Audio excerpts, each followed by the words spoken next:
Hoje, dando continuidade, não é? Agora, nesse momento, a mensagem que nós iniciamos pela manhã, o tema pela manhã foi, não é? Seguro morrer. E aí a gente vai colocar aqui um subtema, não é? Quando o tempo é mais importante do que o dinheiro? Quando o tempo é mais importante do que o dinheiro? É uma pergunta. É seguro morrer? Quando o tempo é mais importante do que dinheiro, do que posses, do que prazeres, do que tudo aquilo que sonhamos? Vamos ler Marcos 8, 34 ao 38, assim nos diz a palavra do Senhor. Então, chamando a si a multidão e juntamente os seus discípulos, lhes disse: se alguém quiser vir após mim, negue-se a si mesmo, tome a sua cruz e siga-me. Pois quem quiser salvar a sua vida, perdê-la-á, mas quem perder a sua vida por causa de mim e do Evangelho, esse a salvará. Que aproveitaria ao homem ganhar o mundo todo e perder a sua alma? Ou que daria o homem em troca da sua alma? Qualquer que, nesta geração adúltera e pecadora, se envergonhar de mim e das minhas palavras, também o Filho do Homem se envergonhará dele, quando vier na glória de seu Pai com os santos anjos. Pai, no nome de Jesus, dá-nos da tua graça, Senhor, para concluirmos nestes próximos 30 minutos a mensagem que iniciamos pela manhã. Assim pedimos a orientação e a iluminação do teu Santo Espírito e que a tua palavra esteja falando poderosamente aos corações nesta noite. Em nome de Jesus que oramos, Pai. Amém. Meus irmãos, o tempo é um fator primordial na nossa vida. Mas sobretudo quando estamos no limiar da morte, o tempo passa a ser realmente algo muito precioso. Todos nós já observamos, não é?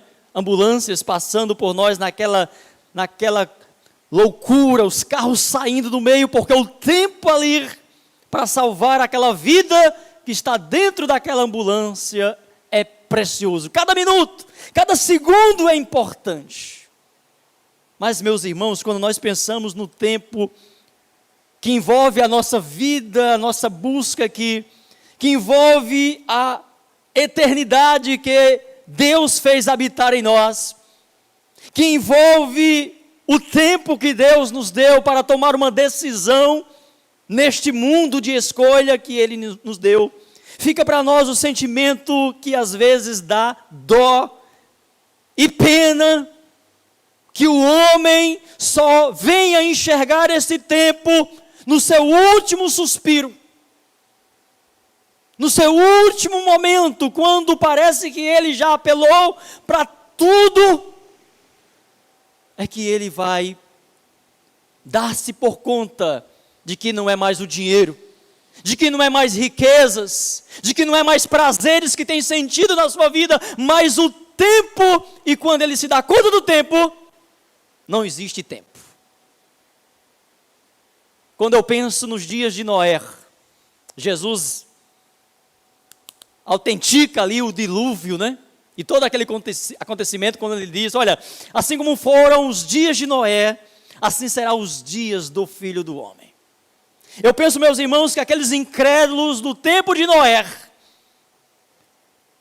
eles tentaram até as últimas consequências a se agarrarem no que eles podiam, para poder garantir a sua vida, a sua existência terrena. Talvez eles zombassem no início da chuva, no início daqueles abismos se abrindo de baixo para cima, e eles corriam, imagino, para os montes, para tentar salvar a sua vida, mas não se voltava para se arrepender, para se converter, porque acreditava que ainda estava no controle, que ainda havia tempo para salvar as suas vidas. E creio que somente quando não havia mais montes para eles subirem, é que eles se deram conta de que Noé tinha razão. É que eles se deram conta que era preciso, que era necessário eles se arrependerem, e agora eles contemplam a beleza do tempo, mas não é mais possível ali tomar uma decisão. Porque a arca da salvação já não estava mais na terra. A arca da salvação já estava sobre as águas, distante da oportunidade que por tantos anos eles tiveram para fazer uma escolha. E lamentavelmente, para o desespero de muitos, a Bíblia diz que o homem só irá se dar conta dessa decisão importante quando não há mais oportunidade. Quando talvez ele já esteja do outro lado, ou mesmo numa situação improvável para a decisão. Porque, meus irmãos, a Bíblia diz que o homem ao nascer, ele está a um passo da morte. Mas mesmo assim eu ainda ouso ali perguntar, meu irmão e meu amigo, você imagina o que uma pessoa sente quando a próxima respiração poderá ser a última que ela está dando naquele instante? Quando ela sabe que talvez não viva mais nem uma hora, nem um minuto, o que ela pode pensar?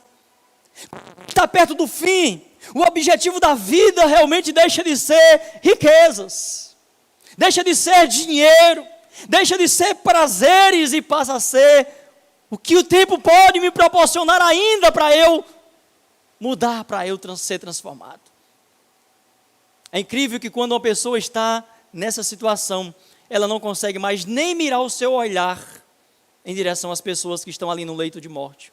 Ela perde o direcionamento do olhar.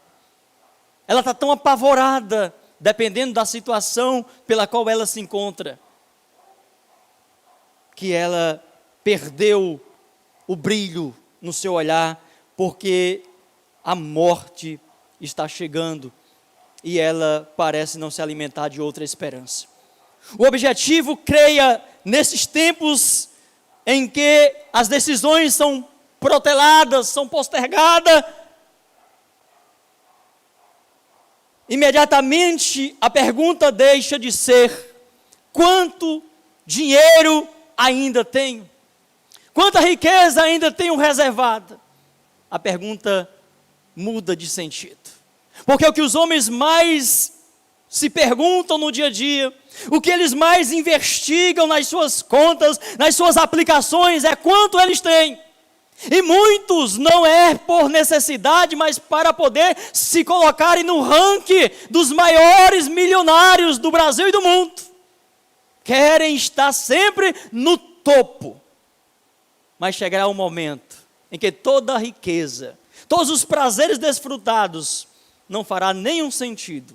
Apenas o tempo que eles deixaram passar sem tomar a principal e a melhor decisão. O que pode ser feito em cada momento precioso que ainda nos resta? A Bíblia dá uma resposta. Tiago capítulo 4, versículo 13 ao versículo 17, Tiago, ele nos diz o seguinte: e agora vós que dizeis, hoje ou amanhã iremos a tal cidade, lá passaremos um ano, negociaremos e ganharemos. Ora, não sabeis o que acontecerá amanhã? O que é a vossa vida? É um vapor que aparece por um pouco e logo se desvanece. Em lugar disso, devieis dizer, se o Senhor quiser, viveremos e faremos isso ou aquilo. Vós vos jactais das vossas presunções. Ora, toda jactância tal como esta é maligna. E quantos homens não são capazes de amanhecer e anoitecer, fazerem os seus planos, mas eles não têm o reino de Deus, eles não têm Cristo como prioridade em suas vidas. A vida deve ser bem planejada antes que a tragédia elimine a oportunidade de escolha. Jesus, em uma das suas parábolas, ele fala da importância e urgente preparação do homem para ele se preparar para ir ao encontro de Deus após a morte. Ele deixa claro que esta preparação não é feita por terceiro, ele deixa claro que é aqui e agora. E aí ele conta a parábola do homem rico, não é? E ele começa dizendo: a fazenda de um homem rico produziu muito naquele ano. E ele arrazoava consigo mesmo: o que farei com tantas riquezas que eu tenho? Vou fazer isso, eu vou derrubar esses celeiros meus que são muito pequenos para acumular tanta riqueza.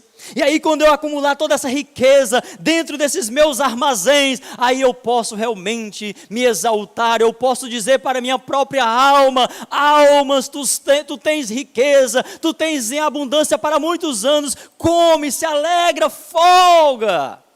E aí o Senhor Jesus, na continuidade da parábola, diz: louco, esta noite tu vai dar o último suspiro. Esta noite a tua segurança ruirá.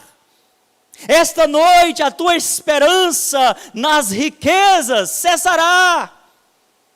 Tu preparaste riquezas para viver a eternidade, se fosse possível aqui. Mas a eternidade não é aqui, ó insensato. A eternidade não é aqui, ó nécio, ó louco. Foi Jesus que disse.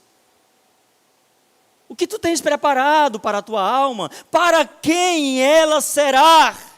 Isso, meus irmãos, nos mostra que Deus, pela sua graça e misericórdia, nos deu a capacidade de decidir alimentar a nossa alma, seja dos prazeres efêmeros, fúteis dessa vida, como as riquezas passageiras, ou da palavra de Deus. Que você tem preparado? Você preparou a sua alma para esse seu momento? E Jesus conclui a parábola dizendo: assim é todos, que é rico para consigo mesmo, mas não é rico para com Deus. Foi também, meus irmãos, o que aconteceu com o rico da parábola, né? Aquela que Jesus contou, e nós até mencionamos pela manhã também, a parábola do rico e Lázaro, não é? Teve todas as oportunidades, desfrutou de toda a riqueza, não se lembrava de preparar a sua alma para aquele dia que certamente ele não esperava que acontecesse no tempo que veio a acontecer. E aí, tarde demais, o tempo passou, estando naquele lugar de tormento, tentou fazer alguma coisa por si mesmo e era impossível, não tinha mais chance. Ele entra em desespero e quer agora tentar reverter a provável vinda também dos seus irmãos para aquele lugar, porque ele bem conhecia quem eram os seus irmãos. Mas também ele não podia fazer absolutamente nada, porque eles tinham um tempo também, e nesse tempo que eles tinham, eles deveriam ouvir os profetas, eles deveriam ouvir Moisés, os pregadores, como também nós vivemos hoje. Nós não somos dono do tempo, nós não temos o controle do tempo, por isso que a oportunidade ela pode cessar, e ela está cessando a todos os momentos para milhares de pessoas que deixaram de tomar esta importante decisão. Todos nós temos medo do desconhecido, medo de coisas novas e estranhas. A dúvida está sempre presente, contudo, os crentes em Cristo Jesus já foram libertos do medo apavorante. Ainda pode sim existir algum medo em nós crentes, sim pode, mas não o pavor, não o desespero, não uma incerteza. E por quê, pastor? Porque o crente em Cristo Jesus, ele tem confiança em Jesus. O crente em Cristo Jesus já venceu a morte, porque Cristo venceu por nós e ele pagou o preço do nosso resgate. Ele cravou lá na cruz a nossa promissória de dívida. Ele destronou o que tinha o império da morte e que nos acusava de dia e de noite. Quero ler com você a palavra de Deus em Hebreus capítulo 2. Vamos ler Colossenses primeiro, Colossenses capítulo 2, versículo 14. Tem esta promessa preciosa para você. Havendo riscado o escrito de dívida que havia contra nós, nas suas ordenanças, o qual nos era contrário, tirou-o do meio de nós, cravando-o na cruz. A nossa dívida, a nossa condenação, aquele registro de morte, Jesus cravou na cruz. Quando ele clamou o tetelestai, né? Está consumado. Pai, nas tuas mãos eu entrego o meu espírito e entrego também a igreja. Agora Hebreus capítulo 2, versos 14 e 15, assim nos diz a palavra de Deus para nós. Portanto, visto que os filhos participam da carne e do sangue, também ele participou das mesmas coisas, para que pela morte aniquilasse o que tinha o império da morte, isto é, o diabo, e livrasse a todos os que, com medo da morte, estavam por toda a vida sujeitos à escravidão. Então nós fomos libertos desta escravidão, desta sujeição, do domínio do diabo, porque Cristo deu a vida por nós e nós aceitamos a vida que Ele nos deu. A confiança e a coragem para enfrentar a morte é aguçada pela esperança da vida eterna, encorajada por Paulo como sendo muito melhor do que esta vida terrena, bastando tão somente nos livrarmos desta matéria perecível. Vamos ler a palavra de Deus em 2 Coríntios, capítulo 5, versículo 6 ao versículo 10, que nos diz assim a palavra de Deus: pelo que estamos sempre de bom ânimo, sabendo que, enquanto estamos presentes no corpo, estamos ausentes do Senhor. Andamos por fé e não por vista, mas temos confiança, preferindo deixar este corpo e habitar com o Senhor. Pelo que muito desejamos ser-lhe agradáveis, quer presente, quer ausente. Pois todos devemos comparecer perante o tribunal de Cristo, para que cada um receba segundo o que tiver feito por meio do corpo, o bem ou o mal. A Bíblia, meus irmãos, dá a entender que a morte é um acontecimento natural, no qual o indivíduo simplesmente separa-se desse corpo físico. O indivíduo não fica mais confinado no tempo e espaço, mas finalmente sente-se livre, ou escravizado eternamente a um estado de dor e sofrimento. O apóstolo Paulo, na sua primeira epístola, capítulo 15, primeira epístola aos Coríntios, capítulo 15, versos 53 ao 57, ele faz o seguinte relato: pois convém que isto que é corruptível se revista de incorruptibilidade, e que isto que é mortal se revista de imortalidade. E quando isto que é corruptível se revestir da incorruptibilidade, isto é, o nosso corpo mortal, e isto que é mortal se revestir da imortalidade, então se cumprirá a palavra que está escrita: tragada foi a morte na vitória. Medo da morte? A morte será tragada na nossa vitória, quando nós formos revestidos da incorruptibilidade, quando nós formos revestidos com a incorruptibilidade a qual Cristo sempre foi revestido, porque o corpo de Cristo não experimentou a corrupção, e nós vamos ser revestidos com aquela mesma incorruptibilidade. E a morte será vencida por esta vitória que Cristo já garantiu na cruz. Por isso Paulo faz a pergunta: onde está, ó morte, o teu aguilhão? Onde está, ó morte, a tua vitória? Ora, o aguilhão da morte é o pecado, e a força do pecado é a lei. Mas graças a Deus que nos dá a vitória por nosso Senhor Jesus Cristo. Amém? As pessoas inseguras e incrédulas têm um olhar de desespero quando pensam na morte. Elas nem gostam de falar. Quem tem esperança em Cristo não teme e não tem receio em falar da morte. Não tem. porque aceita de bom grado, conforme a palavra de Deus determina, concorda com Deus. Eu concordo com Deus, é digno, o homem merece morrer mesmo, tem que morrer. Deus é justo, nós temos que morrer, é necessário. Mas Deus nos ama tanto, né, irmãos? Deus ama tanto que Ele deu o seu Filho amado Jesus Cristo, que não precisava, que não merecia morrer, mas Ele morreu para nos dar a salvação. Então os incrédulos, os homens que não creem em Cristo, que não aceitam, conforme as Escrituras realmente ensinam, eles têm os olhos cheios de dúvida. E aí a morte dói, quando começa a pensar na dor. É o fim de tudo. Existe mesmo vida após a morte? Será que isso não é uma invenção das religiões, dos homens?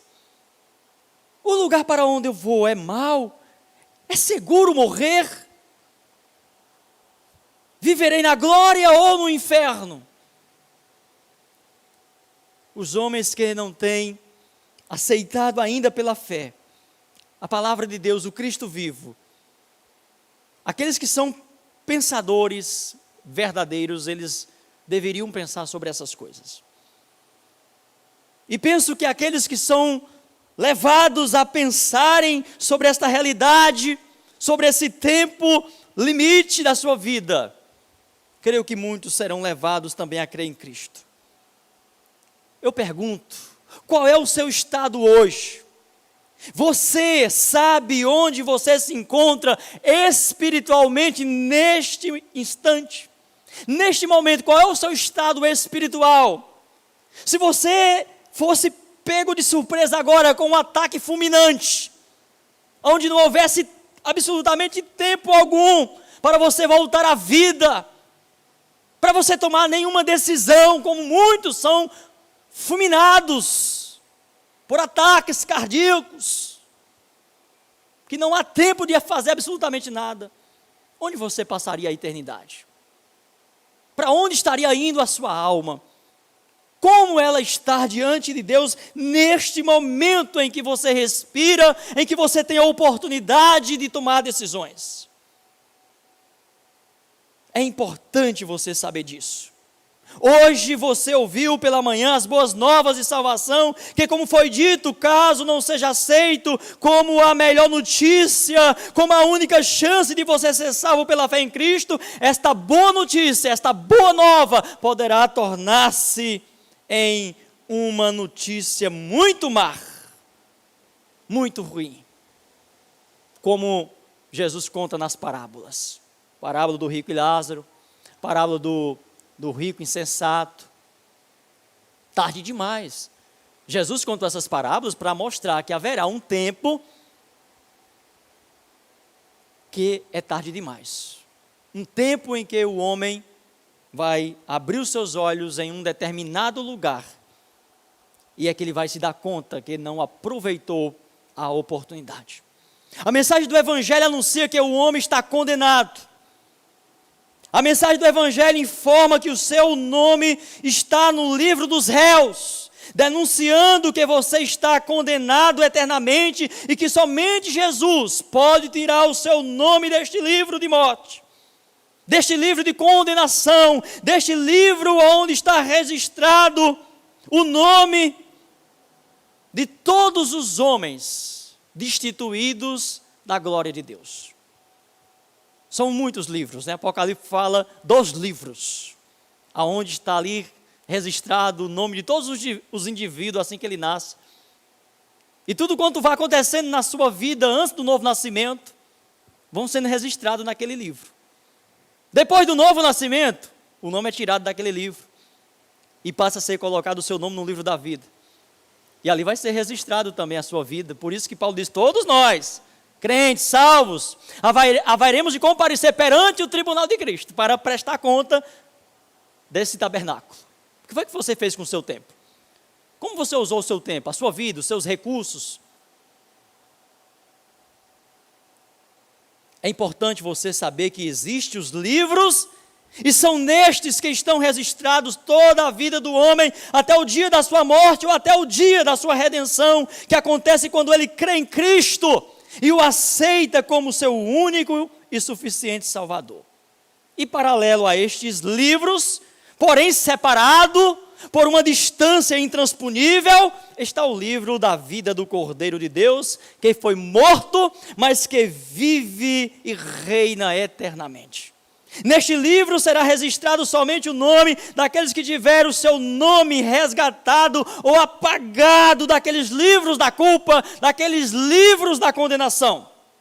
E no dia do juízo final, estes livros serão abertos e os homens serão julgados segundo o que estiver registrado neles em toda a sua vida, conforme está lá em Apocalipse capítulo 20, vamos conferir, versículo de número 12.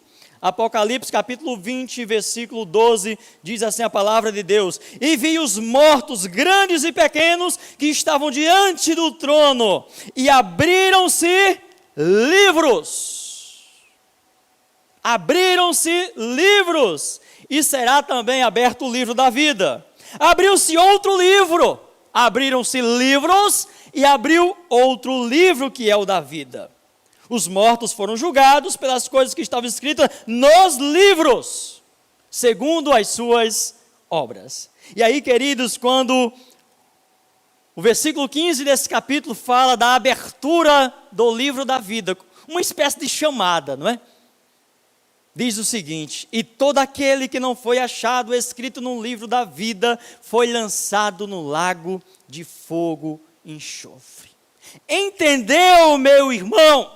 Entendeu, meu amigo? Porque é importante você saber da existência destes livros. E agora eu pergunto para concluir: você acha seguro morrer hoje? A pergunta lá era genérica. É seguro morrer? Agora eu pergunto para você: é seguro para você morrer hoje? Agora? Porque talvez muitos, não é não, pastor. E vai levando a vida, né? Vai levando a vida. Porque o homem nunca acredita que ele pode estar vivendo os seus últimos instantes da vida. É incrível isso. Ele não se prepara, ele acha que, por isso que Tiago diz, olha, porque quando Tiago coloca esse planejamento, ou essa falta de planejamento, né, tirando Deus, olha, eu vou fazer tal viagem. Tiago não está focado somente na produção, na produtividade, no lucro que ele vai ter, não. Mas é aquela ideia, puxa, será que você vai mesmo fazer essa viagem? Quem garante para você que você vai fazer essa viagem amanhã? Quem garante que você vai realizar esse sonho? A Bíblia diz que a nós pertence realmente fazer esses planos, mas é o Senhor que vai decidir se eles se realizarão, se eles se concretizarão ou não. Por isso que nós devemos estar preparados para que amanhã, ou agora, enfim, a qualquer momento, nós estejamos perante o Senhor. E não há outra forma de estar preparado, senão aceitando o que Deus preparou para salvar o homem. Não é eu preparando do meu jeito, do meu modo, da maneira que eu penso, da maneira das milhares de religiões que tem por aí ensinando sobre o que fazer para ter vida eterna, sobre o que fazer para ir para o céu. Cristo já fez, Cristo já pagou o preço. Eu tenho tão somente que crer de todo o meu coração, que me submeter à palavra, às escrituras sagradas e aceitar de todo o meu coração e produzir frutos dignos de arrependimento, que foi a mensagem de João Batista e a mensagem de Jesus, quando os homens iam até eles ali, nas margens do Rio Jordão. O que eu faço? Arrependa-se, converta-se e produza frutos que testemunhem a sua conversão. Então até mesmo eu que já tomei essa decisão, eu tenho que estar examinando os meus frutos, para saber se eles realmente comprovam a minha conversão, o que foi que eu decidi, por quem eu decidi. Então isso é muito importante, nós termos consciência disso. Então, quem pode responder se é seguro morrer? É somente você. É somente você. Se você não tem vida eterna, olha, a morte é terrível. Por pior que esteja sendo a sua vida agora. Eu não sei como é que está a sua vida. Você pode estar numa depressão terrível, numa angústia, numa tristeza. Você pode não ter perdido tudo.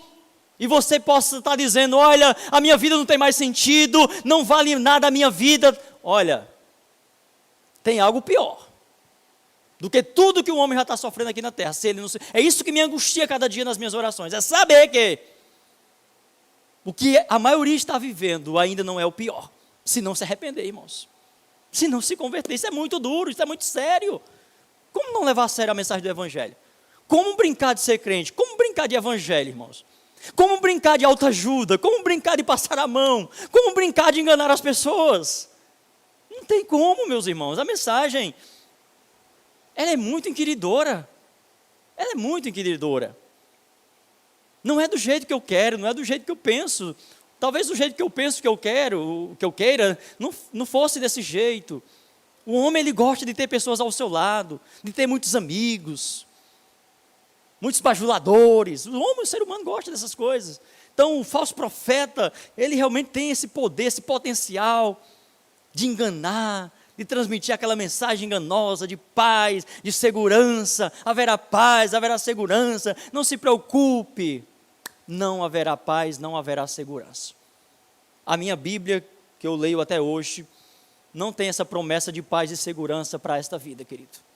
Se você tem alimentado dessa esperança, dessa expectativa, porque alguém lhe ensinou, enfim, eu não sei quem lhe ensinou, mas não tem esperança para essa vida. Lamento lhe dar essa notícia. Eu tenho uma boa notícia, desde de manhã que eu venho pregando sobre ela. O Evangelho é a boa notícia. O Evangelho é a boa nova de Deus. E essa boa notícia, essas boas novas, há mais de 2000 anos, que Deus, na sua misericórdia, na sua paciência, vem lançando através de milhares de pregadores que Ele tem levantado durante todos esses séculos que nós temos vivido. Mas paralelo a esses milhares de pregadores do Evangelho Santo de Deus, também foi levantado milhares de falsos profetas, de enganadores, que são enganados e enganam também. Que Deus abençoe a sua vida e que você possa refletir sobre a realidade da sua vida hoje e a possibilidade da amanhã. Você não está mais entre os seus, eu não estou mais entre os meus. Nós temos essa certeza que vamos partir, mas nós sempre olhamos para os 70 e para os 80. Mas como eu disse pela manhã, a morte não obedece a essa regra, não. Não obedece. Por isso que nesse exato momento morre criança, morre adolescente, morre jovens. Porque o salário do pecado é a morte. E o pecado, ele continua realmente destruindo as vidas e levando as vidas muitas vezes precocemente. E que nós possamos estar dentro do plano, do projeto de Deus, para que em toda a nossa vida nós possamos glorificar, nós possamos exaltar o Senhor. Vamos orar encerrando. Pai querido, Pai santo, em nome de Jesus, muito obrigado, Senhor, muito obrigado por esse dia tão maravilhoso aqui na Tua casa, com esses amados irmãos aqui, que estiveram, Pai, nos auxiliando nos louvores, na pregação, na transmissão. Muito obrigado, que o Senhor abençoe a vida do irmão Lucas, da irmã Ramona, do irmão Elton, da irmã Larissa, a vida do irmão Igor, a vida da irmã Tamires, a vida da minha esposa, do Eliude e da Axa, Senhor, que estão aqui representando a igreja física do Senhor. Abençoa os teus filhos e filhas que se encontram em casa nesse momento. Ajuda aqueles que estão meio desanimados, meio sem fé, estão meio sem esperança, talvez porque de fato voltaram o seu olhar para as coisas desta vida, e de fato, quando nós voltamos o nosso olhar para esta vida, nós acabamos entrando numa crise de desesperança mesmo, porque não há. Mas quando nós voltamos os nossos olhos para Ti, Jesus, a esperança volta a reinar, porque no Senhor há esperança. Por isso diz a Tua palavra: pensai nas coisas que são do alto, e não nas que são da terra. E é isso que nós temos aprendido, Pai. Sempre que nós entramos numa crise de ansiedade, ou outra coisa qualquer, é porque os nossos olhos voltaram-se para as coisas desta vida. Nos ajuda a olhar para o alto, e a transmitir sempre esta mensagem de esperança, essa mensagem divina, de vida, não negando, Senhor Deus, a realidade nua e patente, que o homem se encontra, não por conta dessa ocasião da pandemia, não. O homem sempre viveu dessa forma, sempre viveu afastado, destituído da tua glória, e já enfrentou tantas situações de guerras, de outras epidemias. Infelizmente, a grande maioria não se volta, não se quebranta, como o teu povo mesmo, Israel, conforme está lá em Amós capítulo 4, que o Senhor mandava ali a guerra, a espada, a peste, e eles mantinham-se de corações endurecidos. Mas nós rogamos a Ti pela Tua igreja, pelo Teu povo, Pai, que são tão privilegiados. Nós somos um povo abençoado por Ti, porque Teu Filho amado Jesus, morrestes ali na cruz por nós. Tu enviaste o Teu Santo Espírito que habita hoje na nossa vida, na vida da igreja, da comunidade cristã. Então, amado Espírito Santo, gera em nós o despertamento, mesmo em meio a esse caos de desamor, de frieza, de indiferença à mensagem santa do Evangelho. Que o Senhor desperte os pregadores, os pastores, os missionários, os evangelistas, a igreja como um todo, Senhor, para anunciar o Evangelho, para discipular homens e mulheres, tornando-os assim discípulos do Senhor. Tenha misericórdia de nós, Pai. Sabemos que é muito difícil para aquele que está no leito de dor nesse momento, é muito angustiante, é muito sofrimento para a família, para aqueles que já perderam entes queridos. É muito difícil, Senhor Deus, nos angustia quando começamos a pensar, a entrar realmente na situação de muitos que se encontram nesse instante, Senhor. E não resta outra alternativa para nós, Pai, senão clamar por Tua misericórdia, clamar por Tua graça, clamar por Tua compaixão e nos colocar também na brecha, Senhor, para sermos realmente luz neste mundo que jaz nas trevas tão densas. Leva-nos de volta para os nossos lares, dá uma noite abençoada aos amados irmãos, a Tua Igreja Batista de Montes. Que o amor de Deus Pai, Deus Todo-Poderoso, que a graça salvadora de nosso Senhor Jesus Cristo, a comunhão e as consolações do Seu Santo Espírito, seja com todo o povo de Deus, desde agora e para todo sempre. Amém, amém e amém. Abençoa também, Pai, o Teu servo, irmão Agenor, está aqui conosco, eu acabei esquecendo. Muito obrigado pela sua vida, em nome de Jesus. Amém, Senhor. Amém.